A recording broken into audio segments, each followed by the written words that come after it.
only came in that day to get out of the rain. But if I knew then what I know now, I most certainly would have kept right on walking.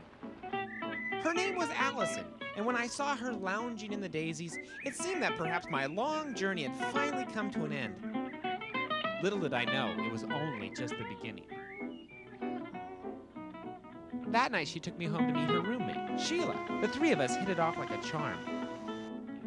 I moved in the next day, and for the next 2 months, I had the time of my life. I was living every guy's fantasy. There was nothing those girls wouldn't do for me. Sure, they had their little faults like everyone else.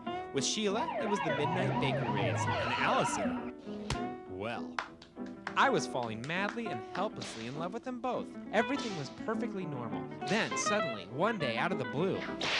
Just put on the nose, Rob.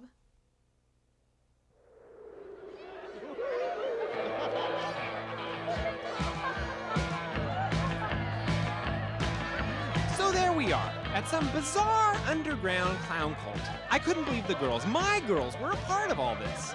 You think you know someone, but I guess you never really do. I was standing in the corner, minding my own business, trying my best to keep an open mind, when I see some clown playing with Sheila's buttons.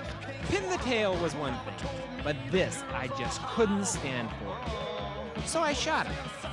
He didn't really die, of course. It was just a clown gun after all. But he might as well have, because after that night, things changed. The girls grew cold and distant, as if I had never really known them at all. I don't know how much time passed, a day, a week, a year, everything was a blur. I was waiting for a really good downpour to come and drown out my sorrows, but it never came. So I stumbled home with my tail between my legs. I would have said anything, done anything, just to have them back. But as it turned out, I didn't have to. When I got home, the girls were waiting for me with open arms. They said they were worried. Was I all right? Did I want some chicken soup? They told me they were sorry, and promised that it would be just the three of us from now on, and nothing or no one would ever come between us again. So we fell back into our old routine as if nothing had ever happened, and for a time, my world was complete once more. I should have known something was wrong. There was a twinkle in their eye, a quiver in their smile, but I always was a sucker for a picnic.